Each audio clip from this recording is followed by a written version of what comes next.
Richard, and thank you for everything you're doing for the West Midlands. It's such an important task. And it's always great to be here in Birmingham, a city that is at the heart not just of our country, but also our plans for growth. As we announced 2 weeks ago, £500 million worth of new investment in battery storage that will create the jobs of the future right here. And that's a snapshot of the Britain we're building this week and beyond. Our economy stabilised, the foundations fixed, hope for the future restored, another step taken on the long, difficult, but resolute path towards a Britain returned to the service of working people.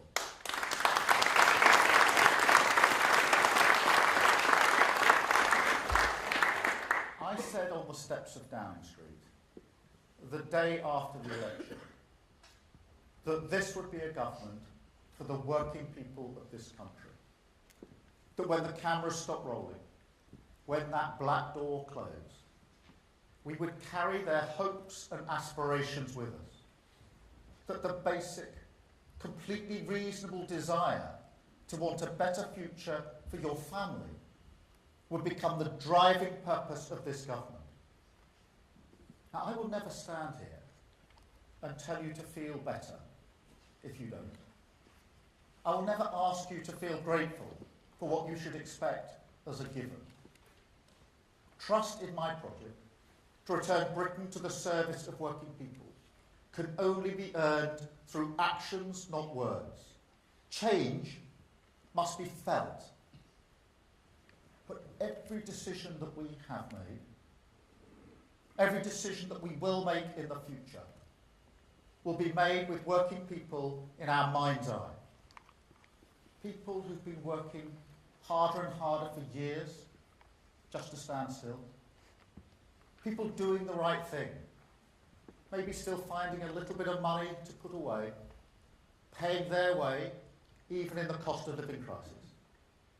But you feel that this country no longer gives them or their children a fair chance.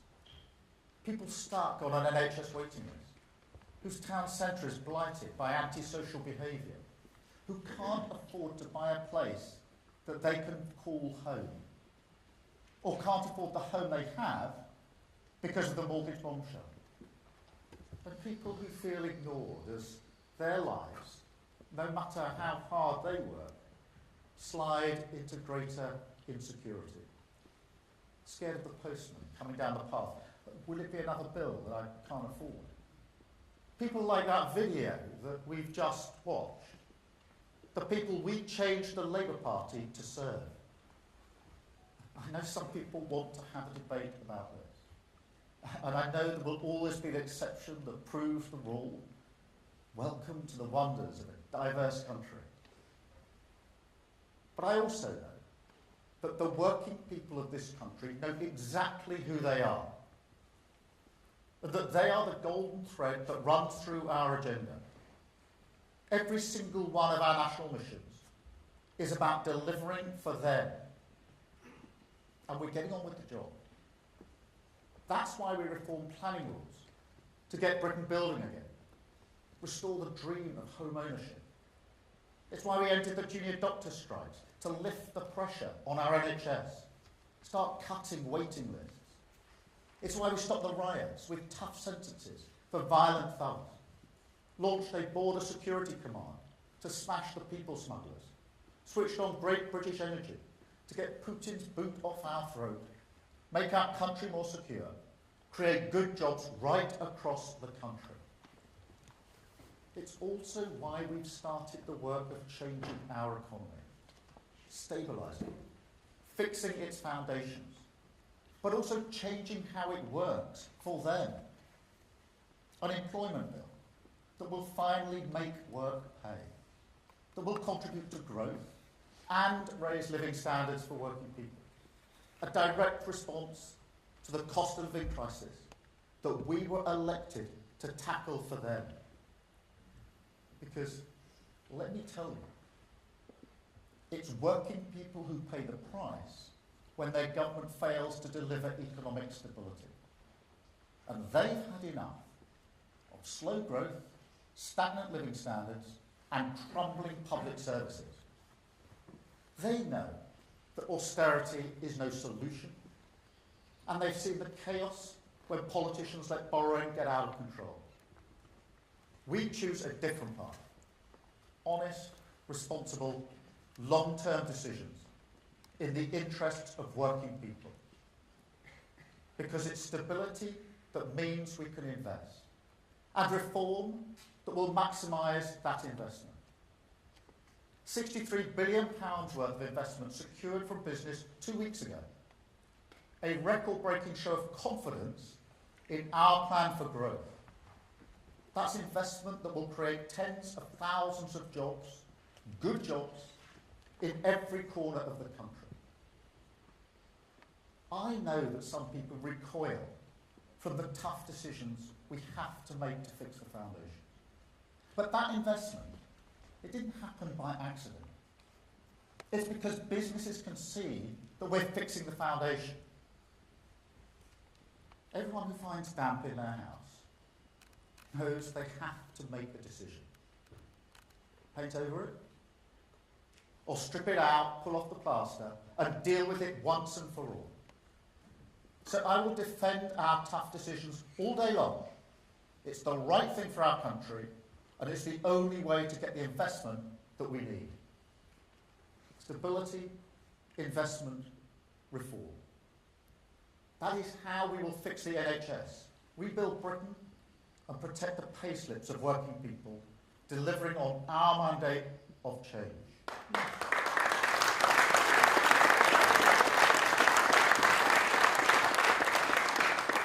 And that's what the budget this week will be about. It's what every week of this government will be about. A budget for working people, from a government for working people. Because returning Britain to their service, that is our fundamental cause, and it never changes.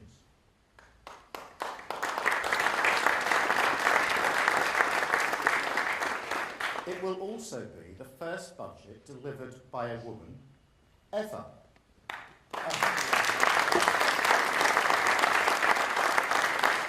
That is a moment of pride.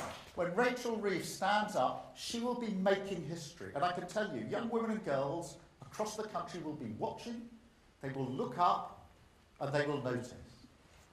It will also be a budget which will show to the British people that we won't be distracted from our task, that we will stick to our long-term plan, run towards the tough decisions, rip off the short-term sticking plasters, so we can lead our country, finally but decisively, out of this pay more, get less doom loop, the low-growth Tory trap that for 14 years decimated public services, destroyed our economic foundations, and made working people pay the price.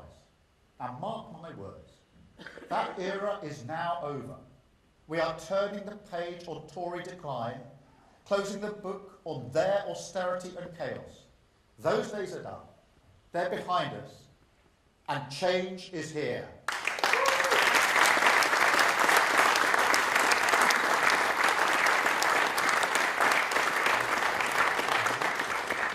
Of course there will be tough decisions. Rebuilding Britain and delivering growth, that'll take the skills and effort of all of us. That's why this budget will also get Britain working. It will pave the way for reforms that tackle the root causes of economic inactivity and make sure that those who can work, do work. As a Labour government, we will always help those who cannot support themselves. But the UK is the only G7 country where economic inactivity is still higher than it was before COVID. And that's not just bad for our economy. It's also bad for all those who are locked out of opportunity. So the Chancellor will announce £240 million in funding to provide local services that can help people back into work and the dignity that that brings. A Britain that works for working people, with all those who can playing their part.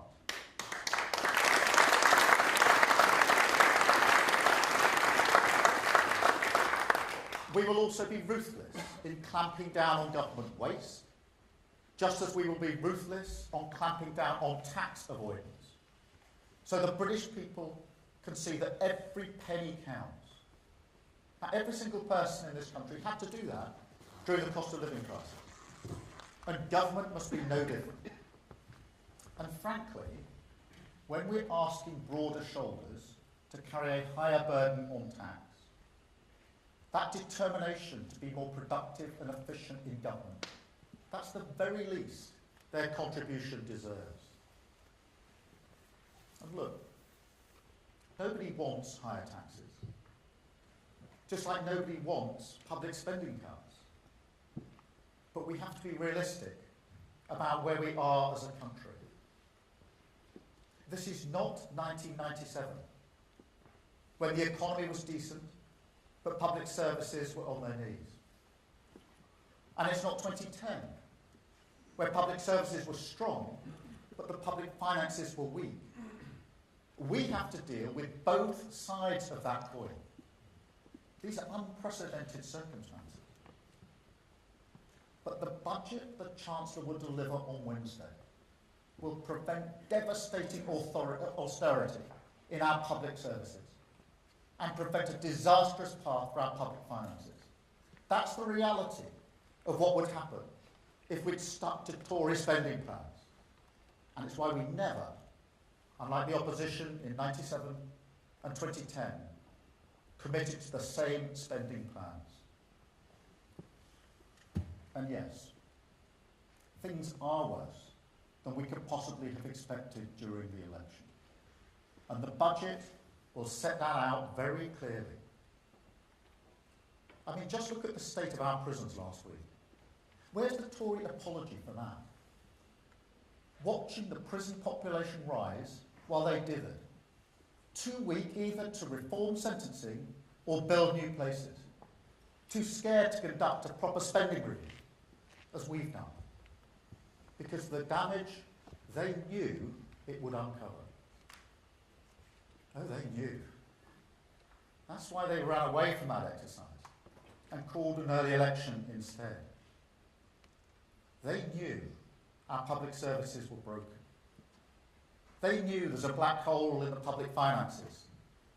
£22 billion of unfunded spending this year, wasting the reserves 3 times over on Rwanda, asylum hotels, propping up a failing train companies. And that's before we even get to the long-term challenges ignored for 14 years. An economy riddled with weakness on productivity and investment. A state that needs urgent modernisation to face down the challenges of a volatile world.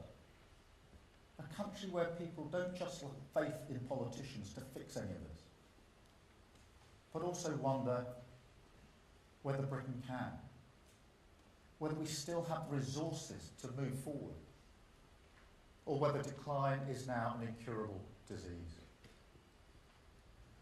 They knew all of that, but I won't offer it as an excuse.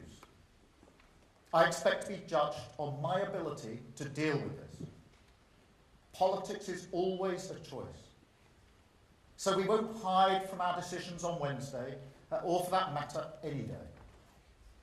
And besides, as I said 2 weeks ago at our International Investment Summit, we have huge assets in this country, leading positions in the industries of the future, clean energy, artificial intelligence, life sciences, the creative industries, a technical sector that is the envy of Europe, a heritage steeped in science, trade and innovation, and values deep in the bones of this nation, and which say to the world, this country is open for business.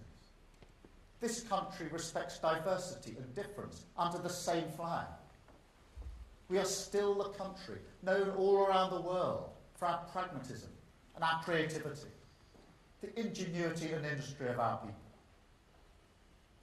And so if we do grasp the nettle on our economy, if we do fix those foundations, stick to the values and deliver the change working people need, we won't just get through this. Better days are ahead. Seriously, this is an economic plan that will change long-term British growth for the better. We are tackling the biggest challenges in our economy. Higher investment, we're dealing with it. Planning, we're reforming it. The labour market, we're getting people back to work, but also making sure work pays. On competition, we're stripping out the needless regulation that holds back private investment. And all of this built on that foundation of economic stability. That is what fixing the foundations means, what delivering change means. And everyone in this country will benefit from this. Everyone can wake up on Thursday and see that a new future is being built, a better future.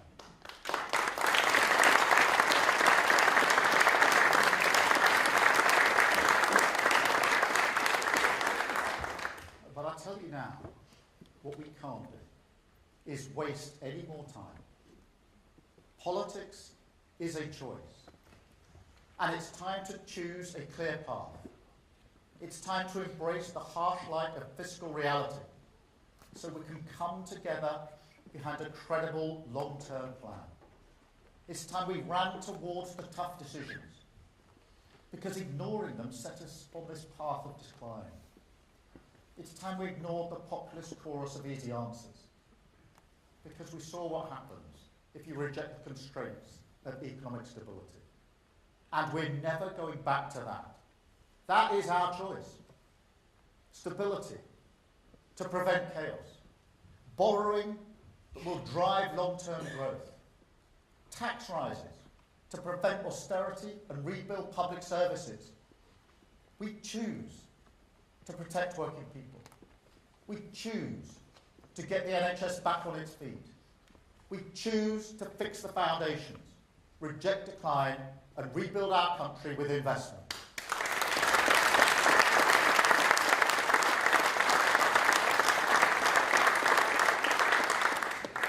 And whilst I'm sure you understand, I can't get into the individual measures before Wednesday.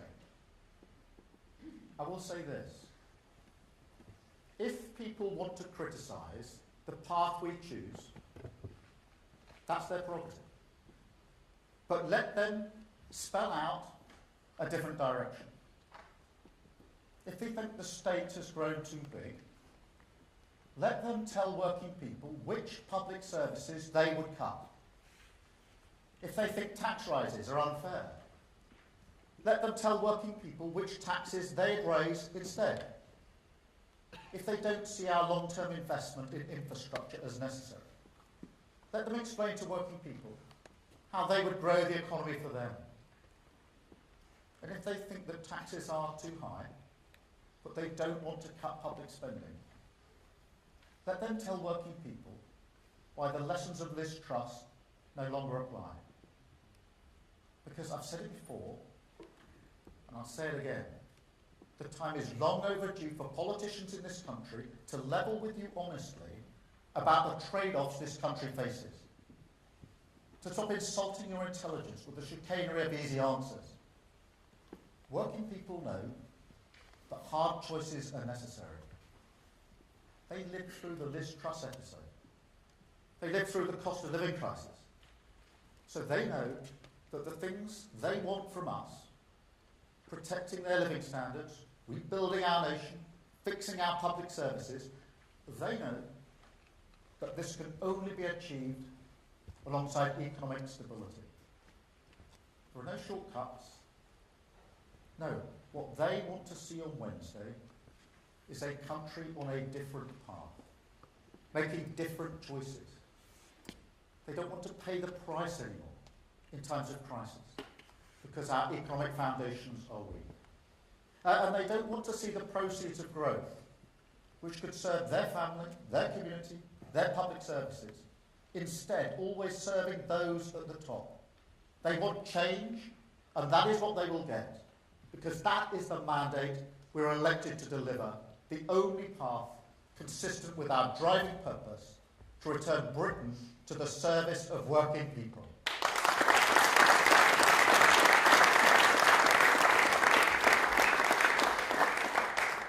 That purpose also runs through the priorities we set out in our manifesto. The national missions, which capture the hope working people have for the future of our country. And look, there's a paradox in politics at the moment. All around the world, traditional values, democratic values, values that have underpinned the way countries like ours have operated for years, the pragmatism that is part of our identity, it's under attack. Why? Because people, working people most of all, have lost faith it can still deliver for their family. And yet at the same time, what people want from politics, that hasn't changed. People want a stable economy. They want their country to be safe, their borders secure, economic security, national security, border security. Those are still the foundations everything rests upon. And then beyond that, they want exactly what those national missions promise. A growing economy, safer streets, clean British energy in their home, opportunities for their children, and an NHS that is there when they need it. I know populism preys on the fears that people have, that these things no longer belong to them. But I've never felt that the right response is to ignore those concerns, rather than showing that they can still be delivered. So I'm never going to pick just one of those missions and say that's everything, because every single one of them matters to working people. And for that same reason, I will never turn away from them either. In fact, because I know that actions speak louder than words, because I expect to be judged by the British people. In coming weeks, on every mission, we will publish clear ambitions for this Parliament. And we will also track our progress against them. So every single person in this country can see exactly how we measure up to the things that matter to them. After all, we have 5 years and a big mandate. So working people will not accept any excuses. They want to see us build 1.5 million homes, make sure a record number of children start school ready to learn, raise living standards so there's more cash in their pockets, restore confidence that crime will be punished, guaranteed neighbourhood policing in every community, make sure our energy system is more secure by harnessing clean British energy, accelerating towards net zero.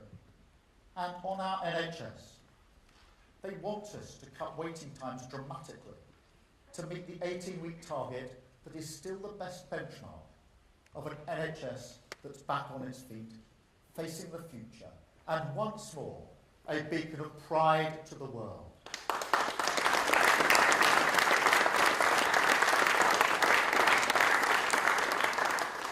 These are my priorities for change, and I won't change course.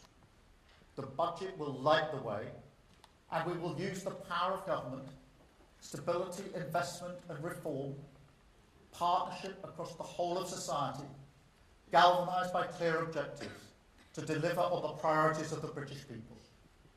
Foundations fixed, public services renewed, a country rebuilt by investment, released from decline, returned once more to the service of working people.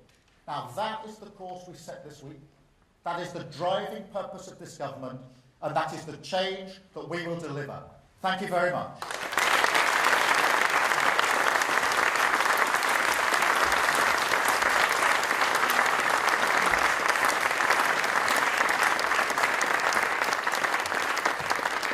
Thank you very much. I'm now going to take a number of questions from the media, and I think I'm starting with Vicky at the BBC. Vicky, I think I just about to see you out there. Hi, Vicky and BBC. You're promising to be honest with people, but isn't this turning out to be a budget of sneaky tax rises? You're putting up employers' taxes, which will be passed on to the working people that you say you want to protect. We made clear manifesto promises to working people about not raising VAT, their national insurance, and income tax, and we intend to keep to those promises. But the purpose of the decisions we're making this week are to ensure that we do stabilise our economy and ensure that we've got the foundations to rebuild our country. And that is vitally important. We will never get the investment into this country that we need if we don't stabilise our economy. It's a vital first step. And that's why I said it's a bit like people, and everyone will have had this experience of damp or cracks in your house, and you take a decision, am I going to paint over it and hope for the best? The same thing always happens, the damp comes back, the crack's still there. Or do it properly from the outset. We're going to do it properly, going to fix the foundations. That's why we'll take the difficult decisions that we need to take on Wednesday and rebuild our country. Thank you. We've got Harry from ITV. Thank you, Prime Minister. You talk about being honest and being realistic. Shouldn't you be honest that for many working people, the amount they will pay in tax will be going up after your budget? And if you can't be honest about that, then shouldn't the public have every right to feel let down and to lose faith in your government after this budget? Let me be clear. So far as working people are concerned, I'm concerned with what's in their payslip and making sure that there is no more tax in their payslip. And that matters to people because we made that promise to them. And honesty is really important here because we're facing really difficult decisions. And I'm not prepared to continue with the fiction that we've had previously over the last 14 years. Where there are problems, we'll identify them and we will fix them. And because we are fixing them, we will have the foundation to rebuild our country. And that's what I mean by levelling with people. Not pretending there are easy answers. And that's why I say, for those that want to criticise our course, the path that we've chosen, let them tell us what they would do, what different path that they would take to fix our country. Which public services would they cut? Which other taxes would they raise? Because we can't have this fiction. You can lower taxes, spend more on public services without making any changes. That's what got us into the problem in the first place. Thank you. I've got Sam from Sky. Sam, it's Sky News. Thank you, Prime Minister. This is going to be a big tax-raising budget. Are you certain that you're front-loading the pain? And if so, can you rule out more big tax hikes in future budgets?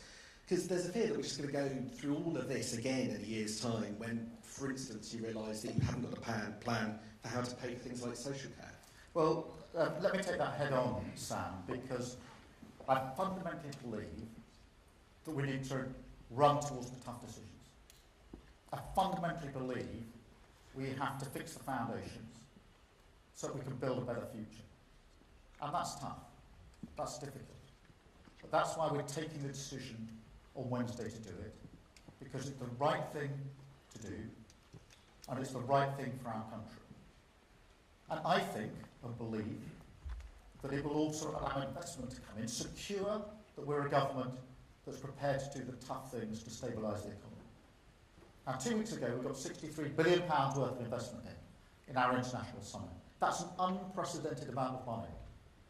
And many of those investing said it's because they've got confidence in the way that we're approaching the economy. That doesn't happen by accident. So if you want a sort of proof point, if you like, that the tough decisions we're making to stabilise the economy do trigger the investment that we need, I would point to that investment summit. And I'm absolutely confident that other money will follow in. And that's measured in good, well-paid jobs across the country, which is what we were elected to deliver for working people. Thank you, Sam. I've got Chris at GB News. Prime Minister, thank you. On Friday in County Durham, a pensioner and former miner called Billy Pounder told GB News how he moves his heater every day from room to room to keep warm. He blamed the withdrawal of the winter fuel allowance for this. He said to us, "I wish I hadn't voted Labour. There are millions like Billy Pounder out there worried about your budget. What would you say to Billy Pounder? And was he wrong to vote for you? Well, what I would say is that I do understand the concerns that people have. I genuinely do. And that is why we are protecting the most vulnerable with pension credit and making sure that everybody who's entitled to pension credit takes up that pension credit, which obviously guarantees them the payment. But we are also fixing the foundation, stabilising the economy. What that allows us to do is to commit absolutely to the triple lock. And that means that for millions of pensions next year, they go up by up to £475 on top of the £900 or so this year. And that's why I can say that every pensioner will be better off under a Labour government that takes the difficult decisions to stabilise the economy. Thank you, Chris. I've got Dave from the Mirror. Thank you, Prime Minister. Dave Bowe from the Daily Mirror. Prime Minister, it's been reported over the weekend that the £2 cap on bus fares across England is going to be scrapped in the budget. What's your assessment on the impact this would have on working people who would expect the Labour Party to be on their side? And just as an addition to that, if I may, do you think Mike Ainsbury should resign? We're going for one question, but otherwise we'll start. Let me just deal with both those issues. Look, on the £2 bus fare, first thing to say is the Tories only funded that till the end of 2024. And therefore that is the end of the funding in relation to the £2 capped fare. I do know how much this matters, particularly in rural communities where there's heavy reliance on buses. And that's why I'm able to say to you this morning that in the budget we will announce there'll be a £3 cap on bus fares to the end of 25, because I know how important it is. So that'll be there in the budget on Wednesday. On Mike Ainsbury, look, I've seen the video footage. It's shocking. We moved very swiftly to suspend him as a member and as a member of Parliament. There is now a police investigation, and in the circumstances, you'll appreciate there's not much more I can say about that. Thank you very much, but we are going to revert to one question each. This is a slippery slope otherwise. I've got Kieran at The Guardian. Thank you. Kieran Stacey from The Guardian. The Labour MP Jazz Atwell was revealed today to be the owner of a failing children's care home. Can I ask what reassurances you've sought from him about that, and whether there was any conflict of interest when that care home won contracts from the council, of which Jazz Atwell was the leader? Yeah, look, Kieran, thanks for that. I'm not across the full details of this, although I've seen the story. And what I would say is that I would expect anyone in a situation like that to take their responsibilities seriously. Thank you. Lucy from the FT. Thank you, Lucy Fisher from the Financial Times.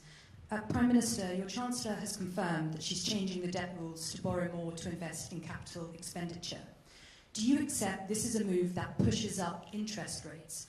And what's your message to people with mortgages or debt that will become more expensive as a result? Thank you. I'm not going to preempt exactly what the Chancellor will say on Wednesday, but I have been really clear that we have to move to a situation where we invest in the future of this country, where we invest to ensure that we get the better jobs that we need, we have the infrastructure that we need. And so part of what we will say on Wednesday is first how we're going to fix the foundations and deal with the problem that we've inherited, but secondly how then we rebuild the country. And investment is an important part of that story. Precisely how that will take place will be set out in detail on Wednesday. I do not accept the proposition that it will have an impact on interest rates. Thank you. Max from The Times. Thank you, Prime Minister. Max Dennis from The Times. I'd like you to press you on a previous question.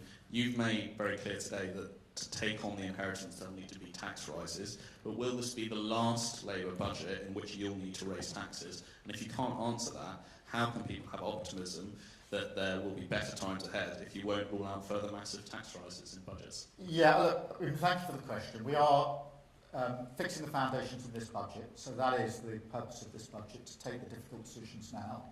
And nobody wants tax rises, least of all me, so we will do the hard work in this budget. to allow us then to rebuild the country. I can't give you a cast iron guarantee that never again in any budget will be any adjustment to tax, because we just don't know what's around the corner. We've lived through in the last 5 or 6 years Ukraine, COVID, etc.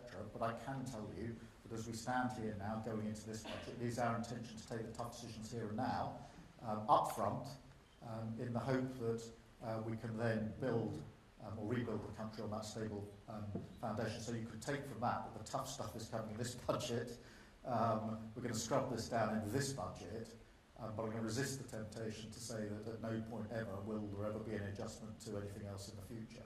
The purpose of this is to ensure we do take the tough decisions now, stabilise the economy and create the conditions for investment and growth, which I think we are doing, as we've evidenced from the money that's already coming in.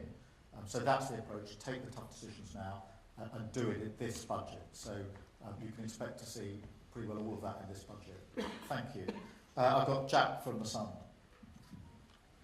Thank you, Prime Minister. Jack Elson from The Sun. Every day, millions of people across the country will get in their cars and go to work. So would any hike to fuel duty on Wednesday be a direct hit on the working people that you claim to champion?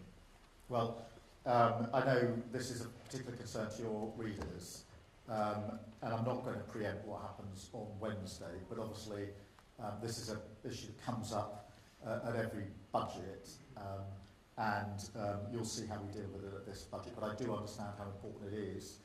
I understand what you're putting to me, and I know how important it is to you, your readers, and others. Thank you. I've got Kamal from the Mail.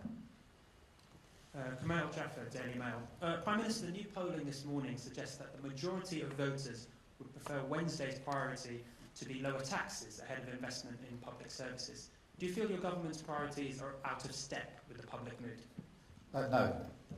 I think for too long we've pretended that you could lower tax and spend more on your public services, and you can't. And it's about time.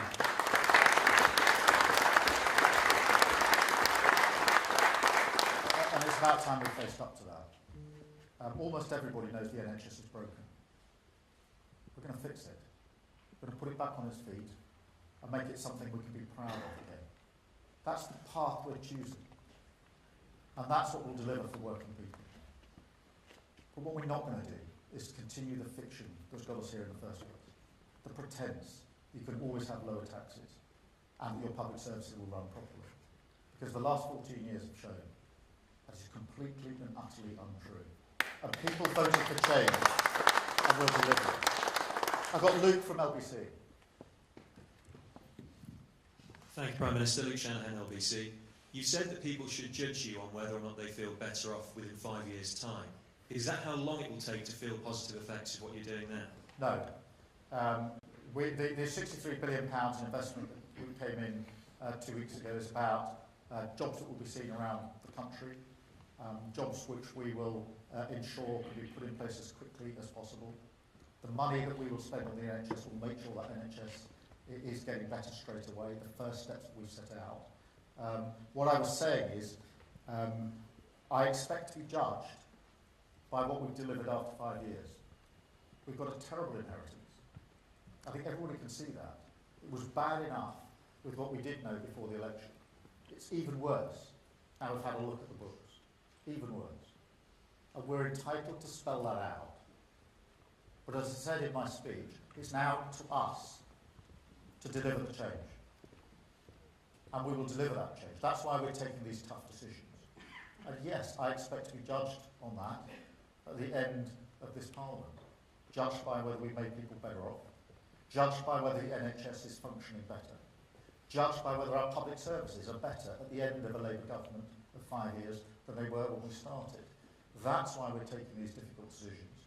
And I'm very happy, would expect to be, judged by the British public on whether we've delivered on that. And every day I wake up focused on that delivery, because we were elected into government to change, and I came into politics to change lives for the better. It's the only reason I changed my career, to come into politics to make lives better.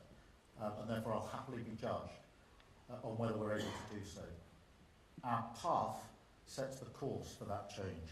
Thank you. And then I've got Mark from the Express and Star. Mark Andrews, Express and Star. Thank you, Prime Minister. You've spoken a great deal about growth and investment. There's been a service published today by the Black Country Chambers of Commerce saying that confidence in small businesses in the Black Country has fallen since the election, that investors, the companies that were planning to make investments in creating jobs, have decided to have a wait-and-see approach, stall their investment because of fears of what's going to be in the budget. What would you say to give confidence to small, medium-sized businesses in areas such as the Black Country, what you will do for them to encourage them to invest and create jobs in the region? Yeah, well, first let me acknowledge how important small businesses are to our economy. There are many, many small businesses. They're the backbone of our country and our economy. They make a huge contribution. And therefore it's very important that we take steps that make it easier for small business, not harder for small business, and we intend to do so, not just in the budget, but also more broadly. There's the wider questions we're taking on in relation to planning, in relation to regulation, and the inward investment, the £63 billion, which will then go alongside other investment, including investment of small businesses. So let me acknowledge how important they are, and let me reassure them that we intend to make it easier for small businesses, not more difficult for small businesses, because we know how central they are to our economy. Thank you all very much for being here. Thank you for listening. Thank you.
£63 billion.